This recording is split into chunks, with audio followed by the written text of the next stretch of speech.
I mean, when you think about the greatest invention and product of Mother Nature, it's foresight. It's the ability to look ahead and predict that a danger is likely to come your way.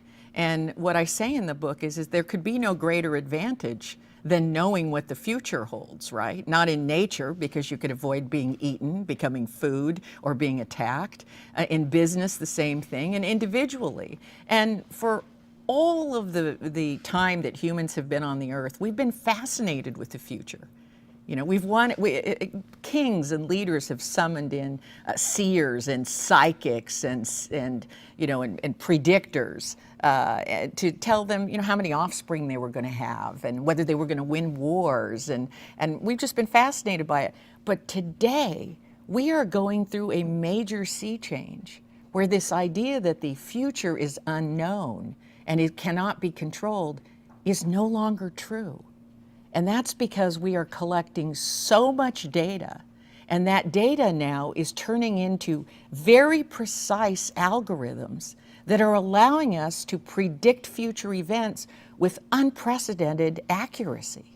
Adaptation is when the environment changes, then we either have the things that we need or we get the things that we need in order to adapt to that environmental change. But once you know what's coming down the pike, you can then prophylactically adapt before it occurs. When I tell people that I can predict whether you're going to trip and fall and hurt yourself with somewhere between 86 and 90% accuracy that it's going to occur in the next 3 weeks, they shake their heads and say, that's impossible. You can't know I'm going to trip and fall. And I say, yes, I can. Because we've now discovered that there's a 5 centimeter per second change in your normal walking gait that's the precursor to you tripping and falling.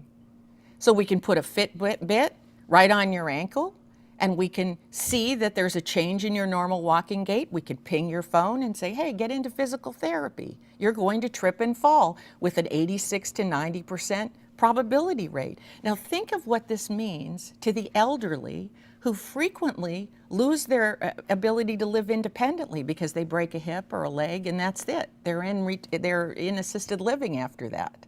So imagine if we could prevent those things. It's about pre-adapting. It's about using predictive analytic models and sophisticated algorithms, and for the first time in humanity, taking all of this data that we're aggregating and being able to anticipate and prevent disaster. There are two sides to this coin of knowing what the future holds, right? One of it is, let's use climate change as an example. We have the scientific data and knowledge. We have billions of measurements of the Earth's surface temperature. We know that it's going up. But we are now trapped in this debate about how much humans are responsible for it. So instead of acting to pre-adapt, to do what we can, if we can, to prevent future climate change, instead we're in just this big debate about it. It's not whether it's going to happen, it is going to happen, right? The question is whether we're willing to take action on it. Now that's one side of the argument, which is why are we behaving in such a stupid way when science and technology and mathematics have laid out a very clear path for what's going to happen. But now let's take the flip side of it. Let's take the mass shooting in Las Vegas. Stephen Paddock. Once he committed that, we started working backwards. And what did we find?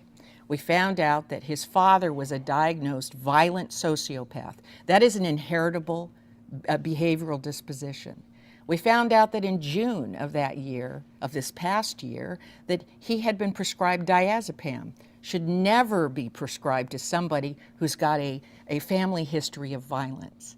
We found he sent his girlfriend or wife away to another country and said, don't come back, and sent her $100,000. We found that he registered for 47 firearms and began accelerating on up to that date, right? We found he moved 27 times in the last 10 years. If we had had all that data, we would have seen this man was reaching criticality. Something was going on very, very dangerous to this guy. But what would we have done? We don't live in Minority Report land. This goes against all that we value in a free society, because we know that Stephen Paddock, even after he broke that window and pointed his gun at those concert goers, he could have had a change of heart. Free will could have intervened, and he could have said, I'm not going to do it, and put the gun down, and then packed it up and gone home. So we're in a real quandary here. One, how much data are we going to allow the government to monitor? We're all freaked out that they're monitoring metadata on our telephones, right? Are we going to let the government into all of this data and then using predictive analytics come and arrest you prior to you committing the crime? Or are we going to accept it and say, you know what, that's the price of a free society. Even though we've got the science and technology to prevent these shootings, we're not going to. I think we have to have that conversation now because, as you know, technology is accelerating in terms of its speed and its effect on society, and public policy always lags behind. But in this particular case, with all of this foreknowledge available, we have to have our government leaders talk about this now. Think about the rate at which we're collecting data right now, just in sensors like Fitbit and sensors that are built into everything. Think about, we collect as much data now, right, as we did from the dawn of humankind to 2003, I think it is, every 48 to 24 hours. Right? So that means Friday night we go home from work, Monday morning, it's that entire body of knowledge has been recreated.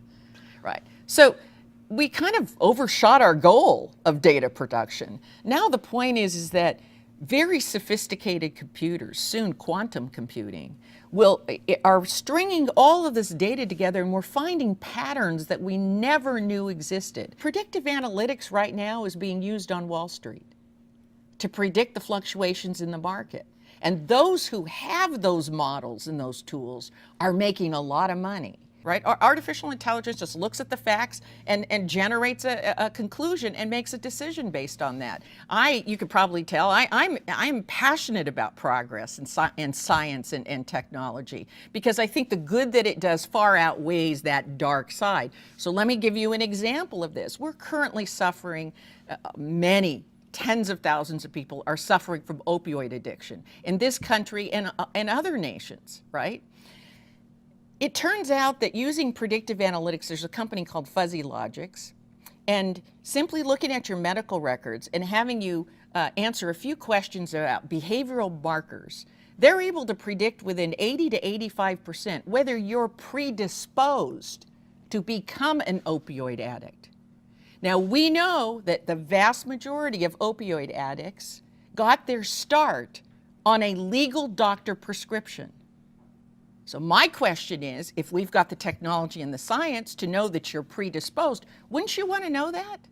I would want to know that from my doctor. If my doctor said, I want you to take this questionnaire, and I need to determine if you're genetically and behaviorally predisposed to become an addict before I ever give you that prescription. Because we don't have cures for addiction. We could ameliorate, but we don't have a cure for it. And it is a devil of a problem to solve on the back end when we could prevent it on the front end. And this is where I think good can come from predictive analytics.